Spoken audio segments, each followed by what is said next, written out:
বাসায় যে এত কিছু বলার দরকার নেই, আপু হামলার শিকার হয়েছেন কিনা এটা বলুন। কার কাছ থেকে হয়েছেন এটা আমি সেই পর্যায়ে আসছি। তো সেই পর্যায়ে আমি আমার বাসায় আমি অবস্থান করতেছিলাম।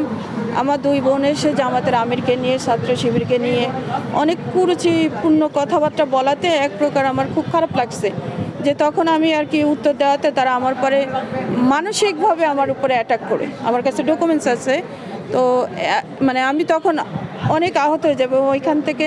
মানে আমাকে এমনভাবে ওইখানে বেধড়ক পিটানো হয়েছে যে পিটাচার বলা হয়েছে যে আমার রক কেটে দিবি। আমি কেন জামাত করি, তারা ধানের শেষ করে আমি কেন জামাত করি, এটাই আমার অপরাধ।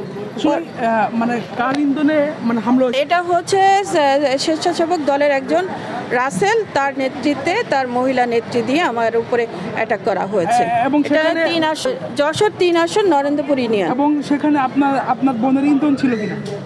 সরি, মানে সেখানে আপনার বোনের কোনো ইন্ধন ছিল কিনা? হ্যাঁ হ্যাঁ অবশ্যই। তারা একজন পুরুষ মানুষ তো আমার গায়ে হাত দিতে পারে না, এই জন্য ওই নেতার নেতৃত্বে ওই মহিলা আমার গায়ে হাত তুলেছে এবং অনেক করেছে। আমি ঢাকা মেডিকেলে ট্রিটমেন্ট নিয়েছি অলরেডি। আমি অনেক আহত এবং অনেক অসুস্থ হয়ে এখানে আসছি আসলে এটা বলার জন্য। বিষয়ে কোনো প্রমাণ রয়েছে কিনা আপনার? হ্যাঁ, আমার কাছে ডকুমেন্টস আছে, অবশ্যই আছে, আমার কাছে ডকুমেন্টস সবই আছে।